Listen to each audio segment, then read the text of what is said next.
ইমাম হওয়ার যোগ্যতা নাই, ইমাম হয়ে যা। এমপি হওয়ার যোগ্যতা নাই, এমপি হয়ে যায়।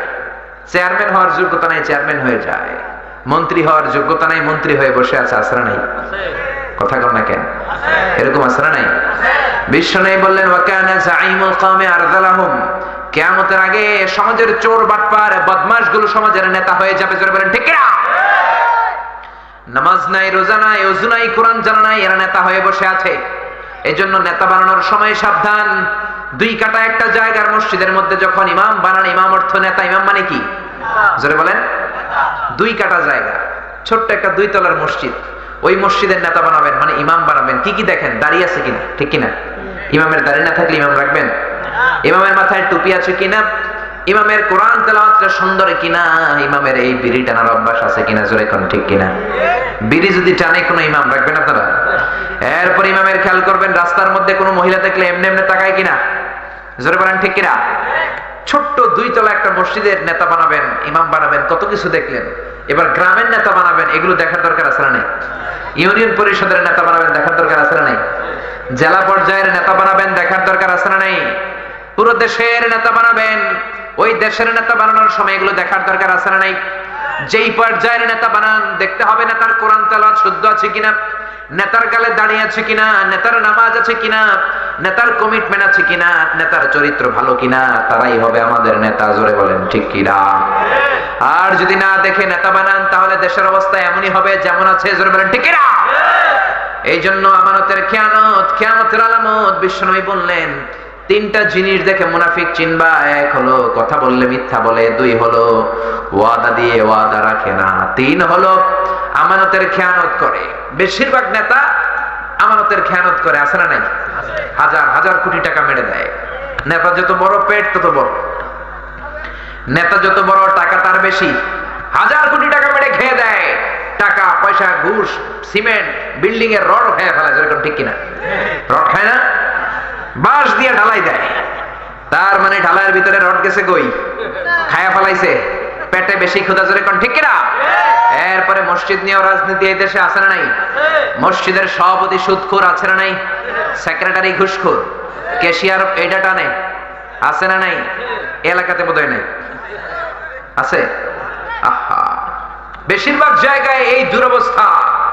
এদেরকে নামাজে পাওয়া যায় না, এরা সিজনাল নামাজি। জুমার নামাজে পাবেন, 2 ঈদের 2 দিন পাবেন, সারা বছর এদেরকে আর খুঁজে পাওয়া যায় না। জোরে বলেন ঠিক কিনা? এজন্য বিশ্বনবী বললেন ওয়াকানা যাইমুল কওমি আরযালাহুম, কিয়ামতের আগে সবচেয়ে চোর বাটপার বদমাশ এই খারাপ লোকগুলো সমাজের নেতা হয়ে যাবে। এজন্য মিথ্যা বলা যাবে না, ওয়াদা দিলে ওয়াদা রাখতে হবে, আমানতের খেয়ানত করা যাবে না। জোরে কোন ঠিক কিনা? এরপরে দ্বিতীয় আয়াতে আল্লাহ বললেন ইত্তাখাযু আইমানাহুম জুন্নাতান, তারা কথায় কথায় কসম কাটে। মুনাফিকের 4 নাম্বার আলামত, কথায় কথায় কসম কাটে। বারবার কি কসম কাটা যায়? জরুরি প্রয়োজনে কসম যদি কাটতেই চান, কার নামে কাটবেন? অনেকে মায়ের নামে কাটে, কয় মায়ের কসম। বাপের কিরা, মায়ের দুধের কিরা, বিদ্যার কিরা, কোরআনের কিরা, কাবা ঘরের কিরা, কোনো কিরাই কাটা যাবে না। একজনের নামেই কিরা কাটতে হবে, তিনি কে?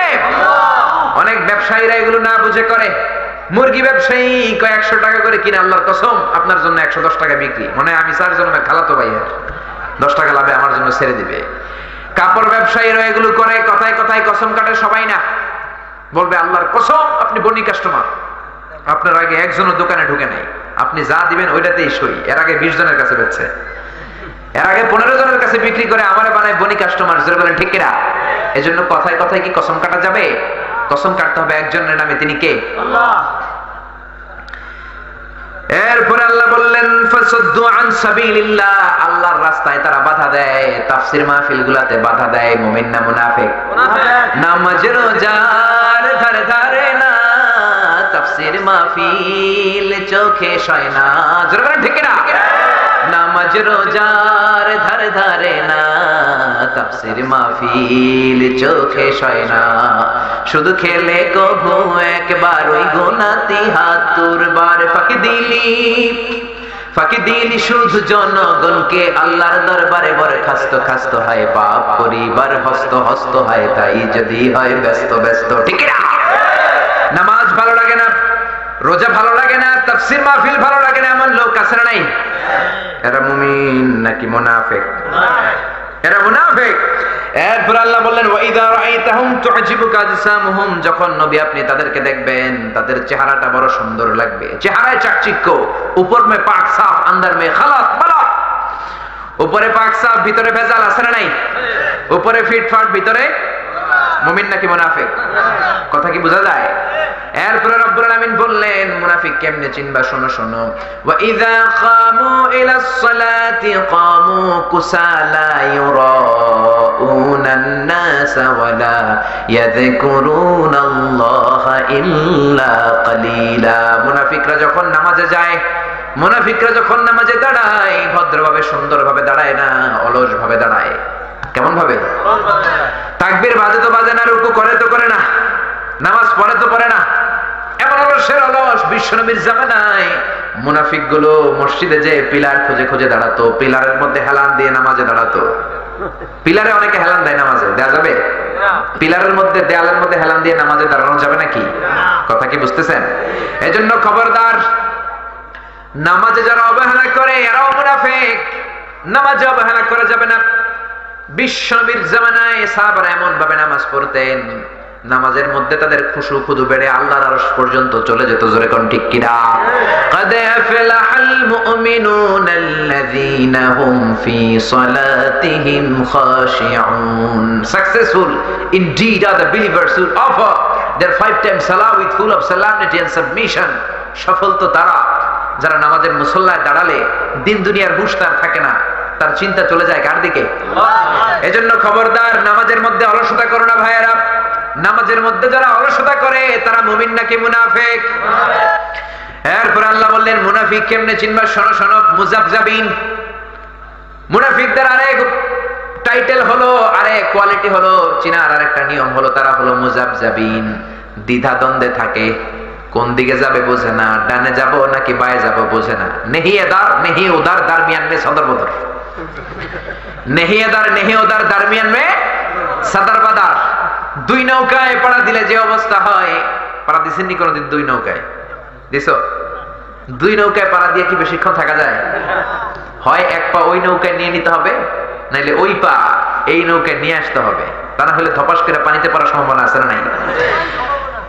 এই পানিতে পড়ার সম্ভাবনা আছে। এই জন্য খবরদার, মুমিনদের পথ একটা, ইহদিনাস সিরাতাল মুস্তাকিম। এই পথে তারা চলা যখন শুরু করে দেয়, এই পথ থেকে তারা কোনোদিন আর পিছনে সরে না। জোরে কোন ঠিক কিনা? কিন্তু মুনাফিক দ্বিধা দ্বন্দ্বে থাকে, কোন দিকে যাব, ডানে যাব না বায়ে যাব। মুনাফিকের একবার ভাবে দাড়ি আলাদা লগে থাকি, টুপি আলাদা লগে থাকি, ওলামা লগে থাকি, ওলামা লগে থাকলে অনেক বরকত পাওয়া যায়। আবার ভাবে না না, বামপন্থীদের সাথে থাকি, ওদের সাথে থাকলে ক্ষমতা পাওয়া যায়। জোরে কোন ঠিক কিনা? একবার কয় মসজিদে যায় আল্লাহর কাছে চাই, আবার কয় না না মন্দিরে যায় মা দুর্গার আশীর্বাদ নেই। জোরে কোন ঠিক কিনা?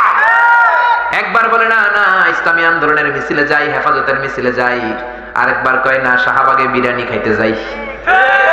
আছে না নাই? একবার ভাবে মসজিদে যায়, আবার ভাবে মন্দিরে যাই, একবার ভাবে তাফসীর মাহফিলে যায়, আবার কয় না না ওদিকে মমতাদের গান হয়, ওদিকে যাই বুকটা ফাইটটা যায়। জোরে বলেন ঠিক কিনা? এদিকেও গেল না, ওদিকেও গেল না, তাফসীর মাহফিলেও যাও, গানের কনসার্টেও যাও, মুমিন নাকি মুনাফিক? কিছু কিছু লোক আমি চিনি, এরা মাহফিলেও সভাপতি, গানের কনসার্টেও সভাপতি, মানে সব জায়গায় সভাপতি, আলু মার্কার সভাপতি এরা। জোরে কোন ঠিক কিনা? এজন্য আল্লাহ তাআলা নাম দিলেন মুযাবযাবিনা বাইনা যালিকা লা ইলাহা উলাই ওয়া লা ইলাহা উলা। এরা এদিকেও যায় না, ওদিকেও যায় না, মাঝখানে সদর বদর করে। এরা মুমিন না মুনাফিক? এরপরে আল্লাহ বললেন ওয়ান্নাহুম ইয়াকুলুনা মা লা ইয়াফআলুন, মুখে বলে একটা করে আরেকটা। নামাজের মধ্যে এক কথা বলে, নামাজে দাঁড়িয়ে বলে ইহদিনাস সিরাতাল মুস্তাকিম, সঠিক সঠিক সরল সঠিক পথ দাও। ইয়্যাকা না'বুদু ওয়া ইয়্যাকা নাস্তাঈন, ইয়্যাকা না'বুদ, only worship you, শুধু তোমার ইবাদত করি, তোমার কাছে সাহায্য চাই। মসজিদে ঢুকে আল্লাহর কাছে সাহায্য চায়, আবার মসজিদ থেকে যখন বের হয়ে যায় খাজা বাবার কাছে সাহায্য চায়। আছে না নাই? কেউ ফিরে না খালি হাতে, খাজারে তোর দরবারেতে, বলে না? বলা যাবে? কেউ ফিরে না খালি হাতে, আল্লাহর তোর দরবারেতে। পড়েন, কেউ ফিরে না। একটা দরবার, ওই দরবার থেকে কেউ কোনোদিন খালি হাতে ফিরে না। খাজার দরবারে অনেকে বাটা জুতা নিয়ে যায়, বাটা জুতা চুরি হয়ে যায়, খালি পায়ে ফিরে আসে, আছে না নাই? দামি অ্যান্ড্রয়েড সেট নিয়ে যায়, মোবাইল নিয়ে যায়, চোরে মোবাইল নেয়, খালি হাতে ফিরে আসে না নাই? কিন্তু আল্লাহর দরবার এমন দরবার 24 ঘন্টা খোলা, যখনই চাইবা দেওয়ার জন্য প্রস্তুত কে? আবার নামাজের মধ্যে দাঁড়িয়ে আল্লাহরে বলে, আল্লাহ তোমার চেয়ে দয়াল আর কেউ নাই, আর রহমানির রহিম। নামাজে এটা আছে না নাই? আর রহমানির রহিম, আল্লাহ তুমি দয়ালু, তোমার চেয়ে দাতা কেউ নাই। আবার মসজিদ থেকে যখন বের হয়ে যায় তখন আবার গান শুরু করে দেয়, দয়াল বাবা রে দয়া করো আমারে। বলে না দয়াল বাবা রে তোমার দয়া করবে? দয়া করে কে? দয়াল আল্লাহ রে দয়া করো আমারে। পড়েন সবাই, দয়াল আল্লাহ রে। এরপরে মুনাফিকদের আরেক স্বভাব হলো আল্লাহর রাস্তায় দান করতে চায় না, বাইতুল মাল দিতে চায় না, ইয়ানত দিতে চায় না, দরিদ্রকে টাকা দিতে চায় না, আছে না নাই? আল্লাহর রাস্তায় দান করাটারে জরিমানা মনে করে। কি মনে করে? আল্লাহ বলে, খবরদার দানশীলদেরকে আমি এত ভালোবাসি, তোর অন্তর পরে খুলবে, আগে হাত খোলার দরকার আছে না নাই? দে জাকাত তোরা দে রে জাকাত, তোর দিল খুলবে পরে, আগে খুলো খাত। দে জাকাত তোরা দে রে জাকাত, তোর দিল খুলবে পরে, আগে খুলো খাত। দে জাকাত তোরা দে রে জাকাত। আল্লাহু আকবার। এজন্য দানের দরকার আছে না নাই? আমরা কি মুমিন হতে চাই না মুনাফিক? এই যে মুনাফিকদের কথা শুনলাম, এগুলোর একটার সাথেও আমাদের সম্পর্ক থাকলে মুমিন হওয়া যাবে? এই জন্য যেগুলো আলামত শুনলাম, একটা আলামত যেন আমার জীবনে না থাকে, রাজি আছো না নাই? কি করে মুনাফিক থেকে বাঁচবেন? এক নম্বরে হলো 5 ওয়াক্ত নামাজ জামাতের সাথে পড়ার দরকার আছে না নাই? আজকের মাহফিলে যদি আমরা ওয়াদা করতে পারি যার জীবনে নামাজ ছাড়বো না, তাইলে এই মাহফিলটা সার্থক। রাজি আছেন তো? 5 ওয়াক্ত নামাজ জামাতে আদায় করতে রাজি আছেন? কে কে রাজি? তো হাত উঁচু করে আল্লাহর দেখা বলেন, আল্লাহ। চিৎকার করে গলা ফাটিয়ে পড়েন, আল্লাহ। হাত তুলে ওয়াদা করলাম জীবনে কোনোদিন নামাজ ছাড়বো না, 5 ওয়াক্ত নামাজ জামাতের সাথে আদায় করা চেষ্টা করব, তুমি তৌফিক দাও, আমিন। আর জোরে বলেন আমিন। জামাতে যারা নামাজ পড়ে 2 জায়গা থেকে আল্লাহ তাকে মুক্তি দেন। এক হলো বারাতুম মিনান নিফাক, মুনাফিকি থেকে আল্লাহ মুক্তি দেন। 2 নম্বরে হলো আল বারাতু মিনান নার, জাহান্নাম থেকে মুক্তি দেন। 2 নাম্বার প্রেসক্রিপশন, জামাতে নামাজ পড়ার পর পর কোরআন তেলাওয়াতের দরকার আছে না নাই? মুনাফিকি গেড়ে বসে অন্তরে, আবার ঈমানও থাকে অন্তরে, বেশি বেশি কোরআন তেলাওয়াত করলে অন্তরে ঈমান বাড়িয়ে দেয় কে? ওয়া ইযা তুলিয়াত আলাইহিম আয়াতুহু যাদাতহুম ঈমানা, তারা যখন আল্লাহর কিতাব থেকে তেলাওয়াত করা শুরু করে দেয় তাদের অন্তরে ঈমান বাড়িয়ে দেয় কে? 3 নাম্বার প্রেসক্রিপশন, ঈমানি মজলিসে থাকতে হবে, ঈমানি পরিবেশে। ঈমানদারদের সাথে থাকলে সওয়াব পাওয়া যায়, আর বেঈমানদের সাথে থাকলে গাঞ্জা খাওয়া যায়। জোরে কোন ঠিক কিনা? আপনি তাফসীর মাহফিলে আসলে সুবহানাল্লাহ পড়বেন, আলহামদুলিল্লাহ পড়বেন, কোরআনের তাফসীর শুনবেন, সওয়াব আছে না নাই? জীবন পরিবর্তন হয়ে যাবে। আর যদি ওই কনসার্টে যান, ওইখানে লাফালাফি নাচানাচি আছে না নাই? দুম্মা চলে দুম আছে না নাই? এগুলো